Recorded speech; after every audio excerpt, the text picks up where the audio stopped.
The United States and Europe should recolonize third world countries that are sending their people as illegal migrants to the US and Europe.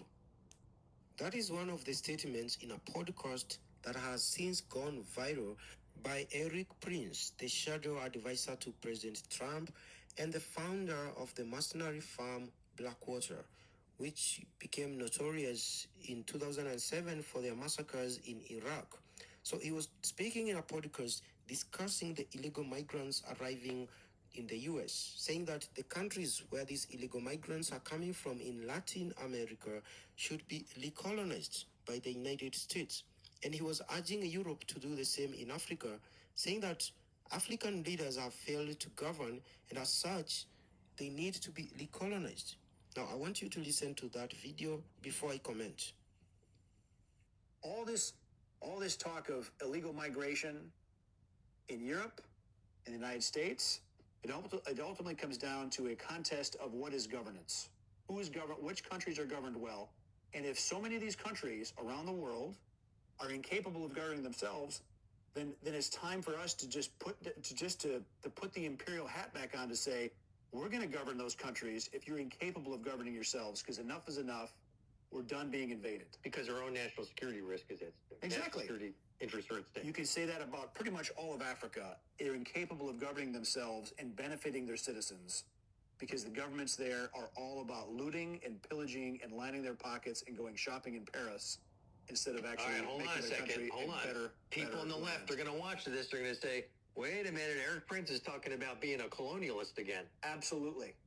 Yes. Enough. Because if you go to these countries and you see how they suffer under absolutely corrupt, made-up governments that are just criminal syndicates, the people of Africa, the people of Latin America, a lot of them deserve better. Now. Okay, so in that little clip, there's a lot to unpack about the ignorance of Mr. What's his name? Erik Prince. So let's get into it. This is going to be a long drawn out video, and it's going to ruffle a lot of feathers, but let's get into it. Now, point number one. He said that Africa is not capable of governing itself. Let me play a clip by His Excellency Abdullahi Diop that refutes this, okay? Let's hear it.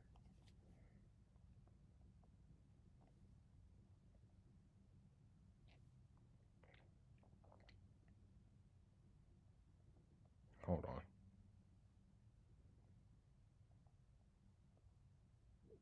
Have relation specific segment of Mali's the respect for human life. We still remain committed to that, and we want to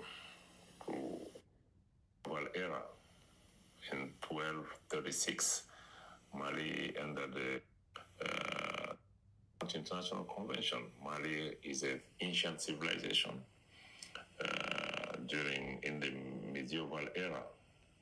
In 1236, Mali under the Empire of Mali under Sundiata Keita has adopted a constitution before many modern constitution, which is the constitution of Kurukanfuga, and one of the key principles of that constitution is the respect for human being, the respect for human life. We still remain committed. So, way before America was a thing, right? Africa had a constitution. The Mali Empire had a constitution. And the reality is, we can't govern ourselves. It's simple that you won't let us govern ourselves, okay? You won't let us have true sovereignty, okay? You guys never have let us have true sovereignty. That's just the bottom line, okay?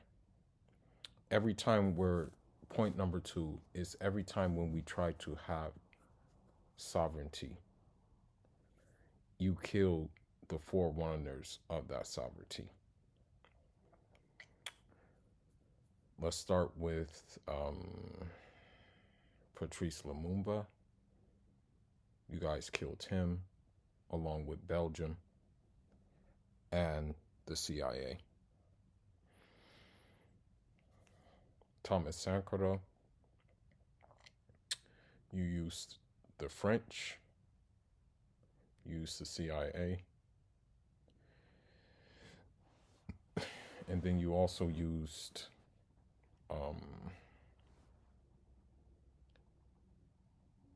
and maybe, hopefully, I won't get in trouble for saying this, but you also use Israel as well. You also use Israel to take out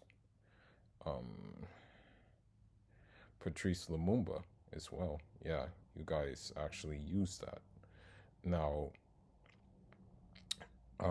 Mr. Erik Prince, I guess he was born under a rock. You know, I guess Mr. Erik Prince was born under a rock, and his, I'm not going to even call it caucasity, because that would be a disrespect to the real Caucasians, you know, who are now part of the Russian Federation. I'll just say the anglosity. I'll make up a word like the anglodacity. Yeah, the anglodacity. I'll make up a word because I don't look at them as Caucasians. I look at them as Anglos. I refuse to call them Caucasians. It would be a disrespectful thing to do. So what I'm saying is that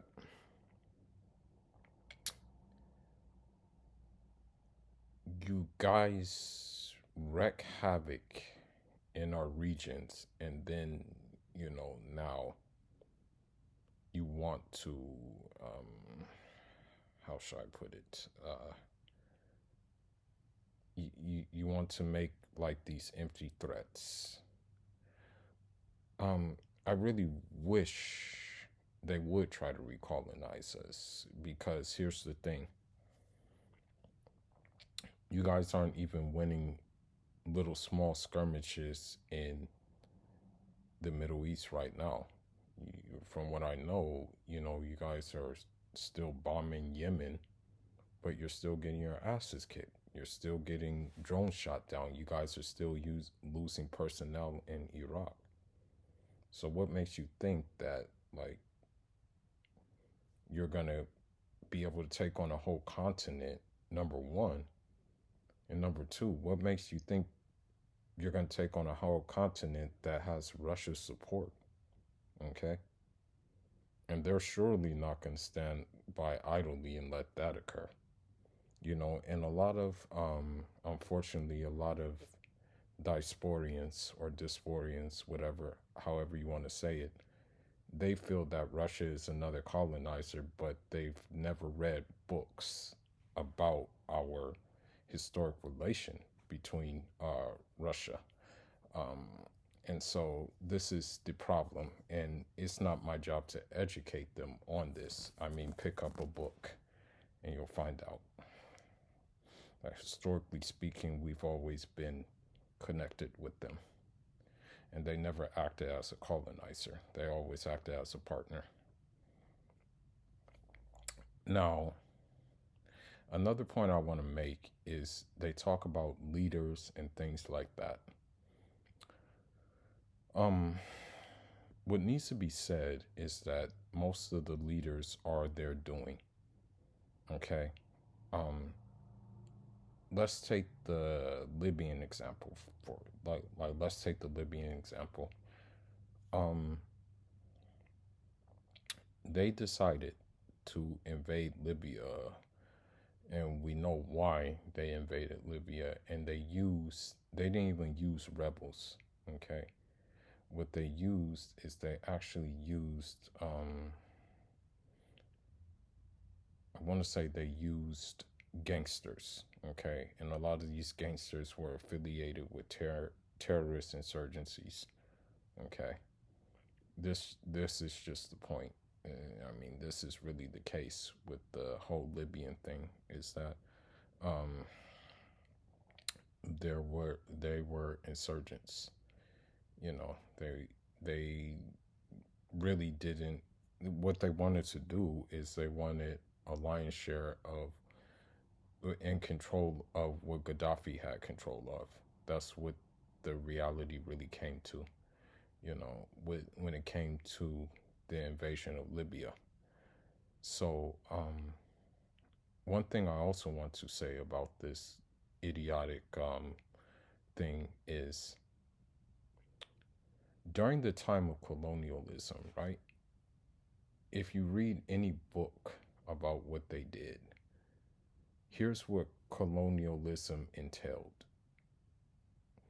Some Africans will say that, yeah, times were better during colonialism, but I don't think a lot weren't living during colonialism, okay? They weren't born then. Now, the thing is this, during colonialism, this is where some of, unfortunately, our twisted ideas entered. Um, when it comes to like civil wars and stuff like that, and just, you know, um, combat situations, for the most part, many Africans were humane in that regard. The only time where we became not humane is when we saw what other Europeans, what Europeans were doing. Europeans did not take captives when they, scorched earth places. They killed, they raped, and they stole and they looted. Okay? That's the whole thing. Took no prisoners. And even when they did take prisoners, they usually sentenced them to death. Now, another thing that we must keep in mind, right, is that during colonialism, that included forced labor, okay, which you did not get paid. And even if you did get paid, your money was actually being spent on things that you planted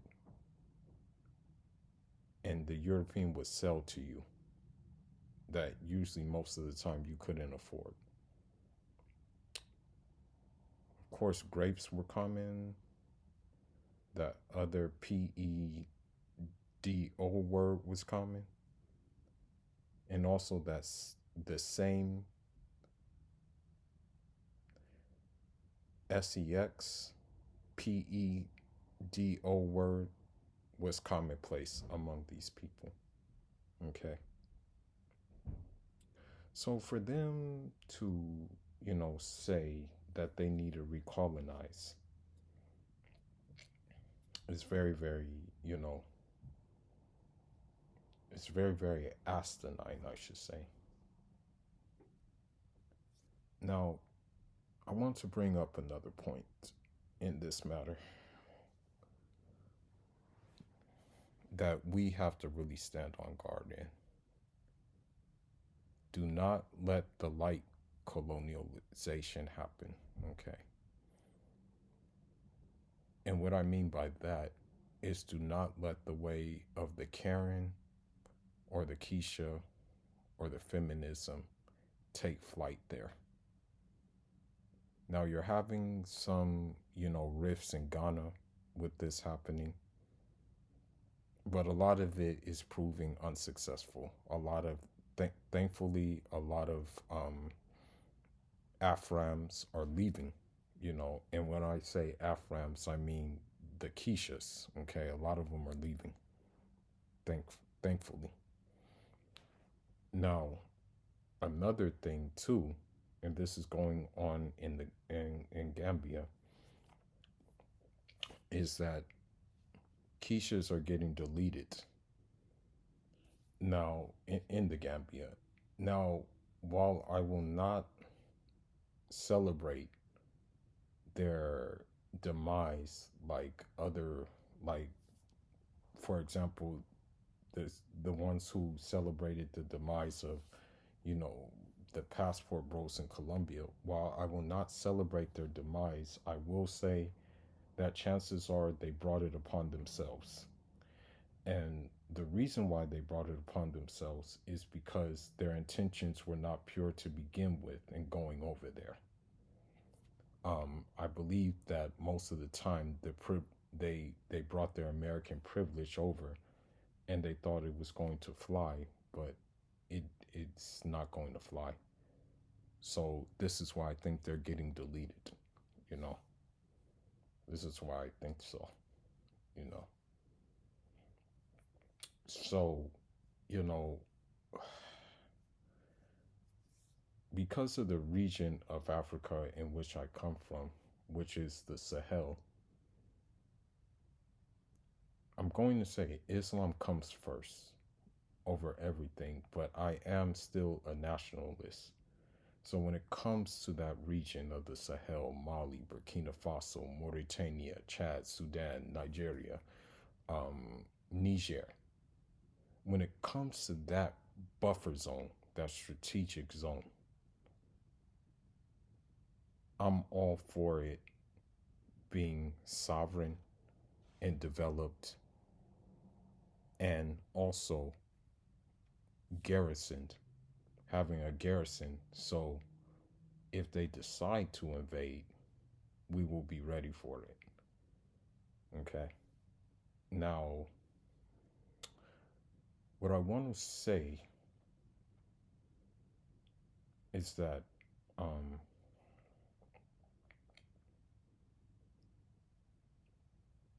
my nationalism doesn't mean that I'm tribalistic. I'm actually detribalized, although I'm from one of the tribes that a lot of people don't like. Um, I have no vitriol for any other tribes. Okay, at all. So, um, uh, this video was very stupid, and the funny thing is about it is that the same Americans are talking against Wagner Group in Africa, but yet this guy Erik Prince is the founder of the mercenary group Blackwater. Okay, so it's pretty ass backwards to, actually have these sentiments when you yourself are responsible for atrocities. Okay, the atrocities that make people want to migrate to the United States. Okay, and most people are leaving to the United States out of necessity, or leaving to Europe out of necessity. Now, I want to say something else in regards to this. Even right now in Senegal, the president doesn't want to step down. In fact, he wants to prolong elections. Guess who's not saying anything about that because he's wagging his tail in front of them? France. Neither is ECOWAS saying anything about it. Neither is ECOWAS intervening. But ECOWAS was quick to intervene when Mali, Burkina Faso, and Niger decided enough is enough of France. They're not doing anything for us. We need to make our own path. We need to forge our own path. So when you see migrants en masse leaving South America and things like that, look at what the United States has done to them.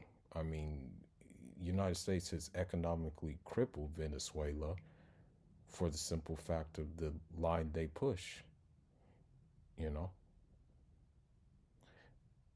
As a matter of fact, the United States is trying to get Guyana and Venezuela to fight each other because over a dispute on land. So, you know, it's quite hypocritical of this man to sit here and talk about African leaders in which they put in power. As a matter of fact, the Nigerian elections that put this clown Tinubu in power were rigged, and the United States said they were free and fair elections. The reason why they were free and fair is because their guy got in power. That's why. So, with that being said,